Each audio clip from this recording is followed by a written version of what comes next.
Sebelum kita membahas bab akhlak, apa bedanya antara adab, karakter, sifat, tabiat, dan akhlak? Jadi itu sebenarnya ada pendekatan-pendekatan. Contoh, adab.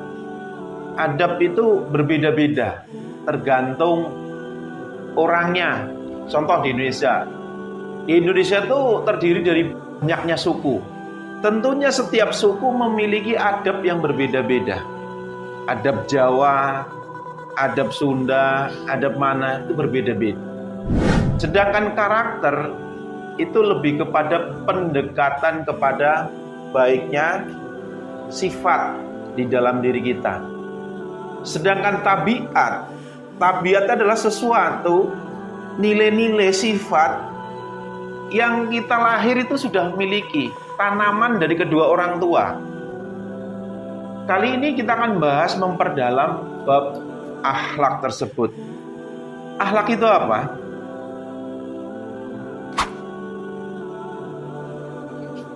Akhlak itu adalah nilai-nilai sifat yang tertanam di dalam jiwa. Lah, sedangkan manusia diciptakan oleh Allah di muka bumi ini diuji, yaitu ujiannya itu menyucikan jiwa atau menyempurnakan akhlak. Sedangkan sempurnanya akhlak dibutuhkan baiknya karakter.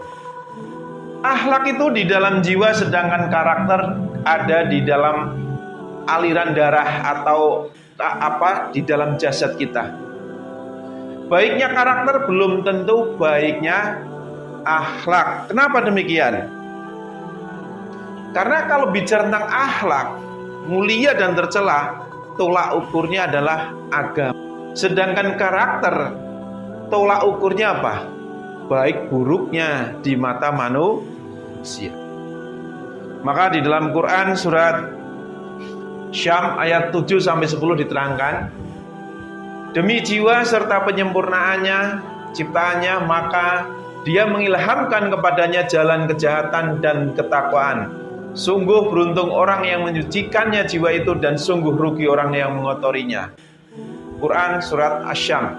Bahwasanya kita di dunia diuji oleh Allah, yaitu ujiannya itu dalam rangka menyempurnakan akhlak. Jadi agama, keberadaan agama itu adalah untuk memperbaiki akhlak.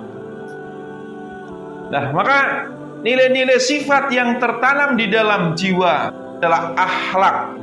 Nilai-nilai sifat yang tertanam di dalam otak adalah pengetahuan.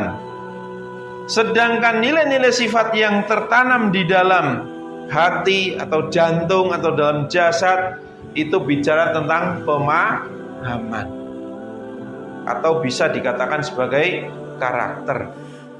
Mulianya akhlak itu ditentukan dari baik dan buruknya otak kita. Kalau otak kita buruk, hati kita buruk, kira-kira akhlak kita menjadi baik atau menjadi buruk? Bisa menjadi buruk kan? Bagaimana kita bisa menjadi mulia di tempat yang buruk?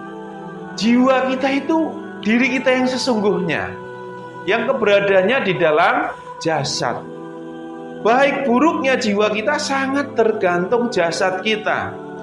Kalau hati kita gunakan untuk memahami sesuatu yang buruk, pikiran kita, otak kita, pengetahuan kita isinya juga keburukan-keburukan, maka akhlak kita tidak jauh dari tercela.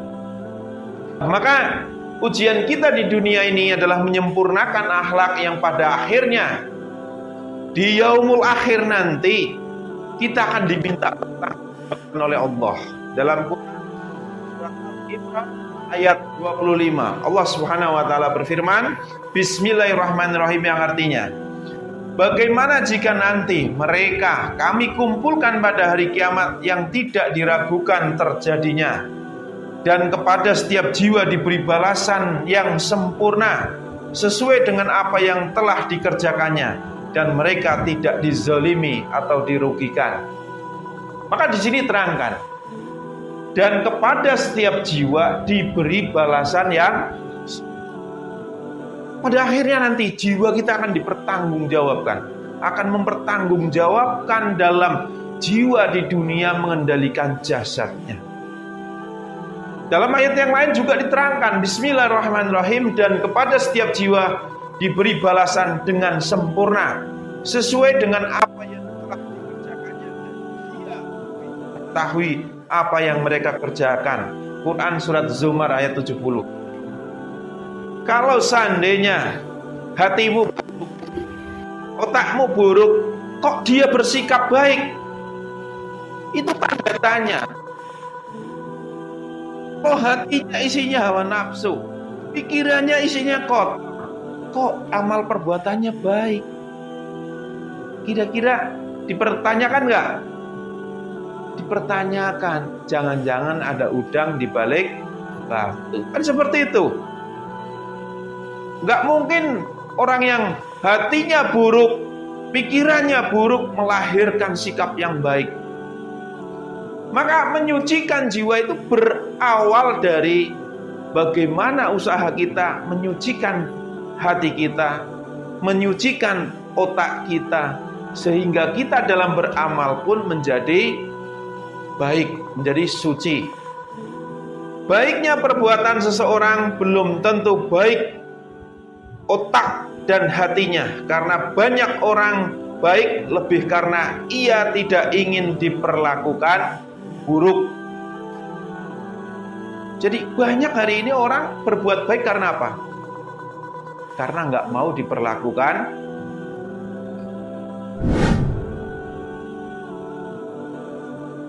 Mengenal jiwa atau ruh.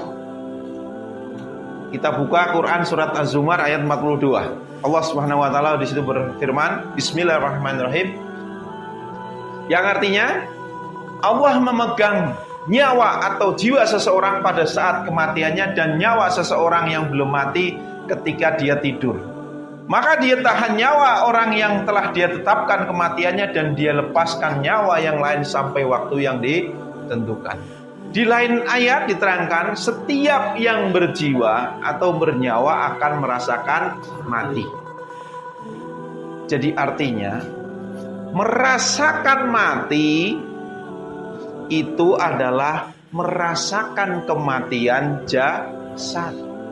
Jiwa kita tetap hidup. Jadi jiwa kita tetap hidup merasakan kematian jasad. Jadi jiwa itu artinya apa berarti? Jiwa itu adalah diri kita yang sedang mengendarai jasad. Maka jasad ini itu ibaratnya kendaraan. Antara orang mati dan tidur itu dikatakan oleh Allah itu sama. Sama-sama ketika jiwa sedang meninggalkan jasad. Yang mati tidak kembali, yang tidur kembali setelah dia bangun. Ternyata diri kita adalah jiwa yang Tugas kita mensucikan jiwa itu berawal dari bagaimana kita berusaha menyucikan tempat tinggal kita atau tempat tinggal sementara kita di dunia, yaitu jasad. Mulianya akhlak berawal dari baiknya pengetahuan dan pemahaman atau baiknya karakter. Tetapi baiknya karakter tidak menjamin baiknya akhlak. Kenapa demikian? Coba sekarang, kalau bicara tentang akhlak itu banyak Islam yang bicara tentang bab akhlak, yang dikelompokkan tentang akhlak mulia dan tercela. Kalau di luar sana bicaranya tentang karakter. Sekarang kalau non muslim atau orang yang nggak beragama sekalipun, banyak nggak yang memiliki karakter yang baik? Terus ketika mereka memiliki karakter yang baik, apakah akhlaknya mulia? Belum tentu.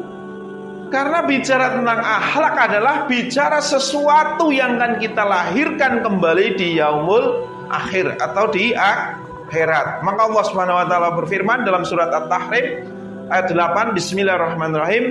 Wahai orang-orang beriman, bertobatlah kepada Allah dengan tobat yang semurni-murninya. Mudah-mudahan Tuhan kamu akan menghapus kesalahan-kesalahanmu dan memasukkan kamu ke dalam surga-surga yang mengalir di bawahnya sungai-sungai. Pada hari ketika Allah tidak mengecewakan Nabi dan orang-orang yang beriman bersama dengannya, sedangkan cahaya mereka memancar di hadapan dan di belakang kanan mereka, sambil mereka berkata, "Ya Tuhan kami, sempurnakanlah untuk kami cahaya kami dan ampunilah kami. Sungguh Engkau Maha Kuasa atas segala sesuatu." Yang menjadikan kita bercahaya di yaumul akhir itu apa? Adalah baiknya akhlak, baiknya amal perbuatan. Maka dengan diutusnya seorang Rasul untuk menyempurnakan akhlak.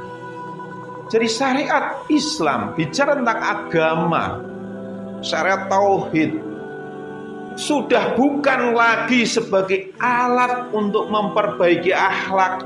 Kalau bukan lagi sebagai alat untuk mensucikan jiwa, maka agama itu sudah menyimpang. Permasalahannya, mulia dan tercelanya kita dalam berakhlak, tolak ukurnya di sisi Allah, bukan di sisi manusia. Kalau di mata manusia, boleh jadi kita menyukai sesuatu padahal itu sangat buruk buat kita, dan boleh jadi kita membenci sesuatu padahal itu sangat baik buat kita. Jadi baik buruknya di hadapan kita, di mata manusia belum tentu baik, belum tentu mulia di sisi Allah. Itu